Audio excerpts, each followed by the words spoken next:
Here we have the Winols demonstration screen as it opens. This is a Winols demo version. You can download this from evc.de and it's free to use in this condition. It does not have all functions. At the moment, having first opened it, you can see that much of it is greyed out. That's not because the functions don't work, it's simply because we haven't got a project open. So what I'll do is I'll open a project. Now, when you use this for the first time, the open button is obviously not going to open anything because you haven't got anything to go and search for opening. This is recent documents, and again, these recent files you haven't got if you're just a starter. So if we go to new, it will give us a choice of where we can get our new file from. Now we can search for a file. If we've left it on the desktop, it might be on the desktop. There's one here in my documents and it's near the top of the list, so it's been picked up there. So if I click that one, that will open that one. Now I'm getting what you could call a warning pop up here. I'm being told that this is a file I've used before, and so I should cancel the import and just open the one I've used before. But of course, if I do that, it will have changes that I've already made, so that would be no good to demonstrate a file. So I'm going to ignore and click OK. Right, now I'm being told that there are no checksums available. Now the reason for that is that this is the Winols demonstration version. If this was Winols paid for version, and had I paid for the checksums for this file, then I would now get an option. In other words, there would be things for me to do. The checksums might be okay, they might need updating.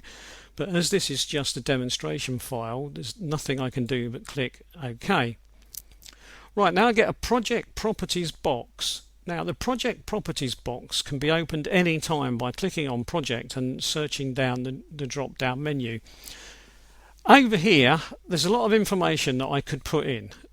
Now if you're a beginner, you're probably not going to worry too much about names of files and custom numbers and license plates and so on, but you might want to. I mean, so you can fill that in if you want. These boxes are often blank, but sometimes there's enough information in the file for Winols to grab and put on here, and it has. It's decided it's a passenger car, a VW and a Passat. I could add in it's a B5 if I want. I could say what model is it? It's a 1.9 TD PDI, so I can choose that from the list. If I go over and click on displacement, that information will be auto-entered. So there we go, turbo diesel 1.9. I can put in there that it's a 130 because I know it's a 130. Now up here there's one thing that's quite handy to put in, and that's what build it is. Now I'm not sure exactly which build this one is, but it's an EDC 15, so what I'll do is I'll put EDC 15 in, at least to remind me that that's what this one was. Lots of other bits and pieces that you could add or change, but there is no point in doing these things when you're a beginner because you may never need to use them. So what we'll do is we'll save it. Now we've got our file now, and if we look up here, most of these things now look as if they're going to become active. They're not greyed out, they look active, and we've got a file. Now the file is not in regular numbers at the moment because what it's actually in is in 16-bit view, that's 16-bit view, and it's in hexadecimal, which is FF. If I press the 255 button, I now got a decimal view, so there we are, we've got a decimal view. So I've got 16-bit decimal view, or I've got 16-bit hexadecimal view, which I won't change back to. Now another view that's quite handy is the 8-bit view. Now there's the 8-bit decimal view, and if I want I can have the 8-bit hexadecimal view. Now what view you choose to use for these files is entirely up to you. You will get used to a view that suits you, and that's the one that you can operate in. I would recommend as a beginner that you started in 16-bit decimal because the numbers do seem to make more sense. Right, there we go. Then we've got numbers. We've got a label for our Passat dump. Look, there we are, VW Passat original. Says underneath that this is a hex dump. There we are, hex dump. It starts at 00000. We've got my maps, but of course we haven't got any because we haven't found any yet. Potential maps 84. Ignore what it says there. Potential maps 84 does not mean that there are 84 maps. It doesn't even mean there are potentially 84 maps. It means Winols thinks there are 84 maps. That could be 84 maps, it could be 84 bits of maps, it could be anything. So do not rely on that information. If you do, you will come unstuck and you will not be able to use this as a chip tuning software. So don't rely on that ever. Right, now here we go then. We'll go back to this. There's our file. We're not going to find a lot by looking through numbers. Unless you're brilliant at searching numbers, you're not going to spot very much. If I change that to the 2D view, I might spot a pattern in amongst that pattern. It looks a bit like a graph. If I change it to 3D view, the odds are, if I scroll the mouse wheel, I'm never going to spot anything in amongst that. I'm never going to recognize anything. You may be able to, but I'm not going to be able to. So I'm going to go back to the 2D view. There we are. There's the 2D view. Now I'm going to quickly run through these controls down here at the bottom and what you can do with different controls. Here it's not really a control, but look, we can do the usual Windows stuff. Make it bigger that way. We can make it bigger this way. So we can make it bigger and smaller. We can minimize. We can maximize, and we can go back to the box that we had open before, that window there. I tend to prefer looking at it like that, but again, it's just personal preference. What you do is entirely up to you. Then we've got some controls. We've got three little buttons here, we've got three little buttons there, and there's the cursor there. I can move that by clicking and hold and drag. So there we go. I can click to the right and it will jump one screen's worth at a time to the right, or I can click there and it will jump one to the left. I can click here and it will jump one tiny position to the left, or I can click and hold and it will run to the left. This button here, just like its opposite here, will drive you nuts. Try not to hit those by accident, because you can be gaily working here, go to move something, and then you hit that by mistake and it's jumped you straight to the beginning, and now you've got to go and try and find where you were. So that one's the beginning, that one will jump you straight to the end. Really helpful in everyday use. Right, I'll put this back up here. This one obviously then will take us one step at a time to the right. This one I can click and hold and go to the right. Now what I'm going to do is I'm going to move this over and position it just in front. I'll get as close as I can.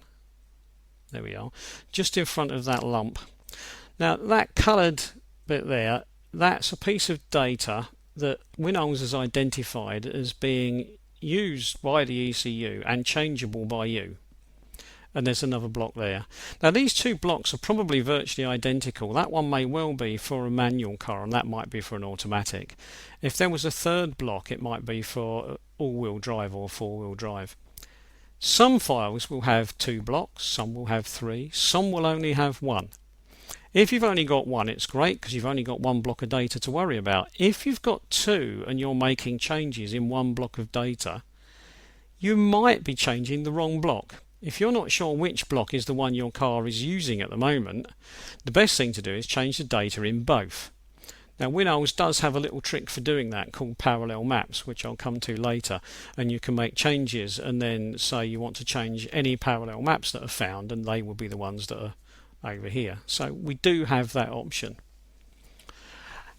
Okay, right, now let's have a look for a map. Having got this far, let's see if we can actually find a map. So what I'll do is, having got as close as that to that block, I'll run this across using that button. Now we could go searching for a map and completely ignore any help from Winols, but Winols has identified this block here as being a map. So what we could do is we could go on the internet and search for that image to find out what it is. We won't find anything, or are unlikely to find anything, thanks to this up here. Now, you won't know when you open a file which setting this should be on. But a clue is, oh, I don't understand what I'm looking at. And the fact that you don't understand what you're looking at suggests that maybe the organisation being used over here is not the one you want. Now at the moment it's on high-low, so if I click it, it will change to low high, and if I go over here, this suddenly looks like a map that I can find on the internet. On virtually every chip tuning forum I ever visit, I will find that map, and the reason I will find that map is because most people call it the EGR map, and most cars have got an EGR map. So, you know, a diesel engine with an EGR map, we certainly expect to see that. Right, now what else do we get from this bit of information? Well, we get a shape, obviously there's the shape. We get an identity. We're being told it's a 13 by 16 16-bit map. 16 isn't that 16. What that 16 means is that Winols is telling us it's a Bosch map that's arranged in 16-bit. So you would be best viewing it in 16-bit. Now that may be right, that may be wrong. Winols is quite good at that though, so that is probably correct. 13 by 16 is the axis, so in other words it's got an axis that's 13 units long and an axis that's 16 units long, so that's what it is. And this is going to be our first My Map. And the easy way to do that is to double click on the header. So if I double click there, you see it went red round the outline and now it's grey. The grey highlighting has been put in by Winols. You can put that in yourself when you're searching for maps, but Winols has put that in for us. And over here what it's done is put the map into My Maps, and it's given me an address for that map. It's saying that that map is there, 4C116, so that's where you find that map. And here is the map. If I bring that just down a little bit, and perhaps over there a little bit, I'll move that one over a little bit more. See, it tries to hide behind it. If I change that to 2D view, you'll see that the 2D view looks like the 2D view that we had before. Now if you remember before, I said that if you change this to 3D view, you won't recognize much, and you won't. If we change this one to 3D view, hopefully you will recognize that it's an EGR map, because if you go on chip tuning files, you will find that shape in images with people saying, here's my EG map or EGR map, or what is this map? So you will rapidly learn to understand the shape of that one in 3D. So searching for it in 3D might not be easy, but having found it, it is quite recognizable in 3D. Right, let's go back to text, because it's the text that we most likely want to change. Now what I'm going to do is I'm going to stop at this point to make the video a manageable length, and then I'm going to put the next video up explaining what to do with this map and how to save it in a more sensible format for future reference. So I'm just going to stop here.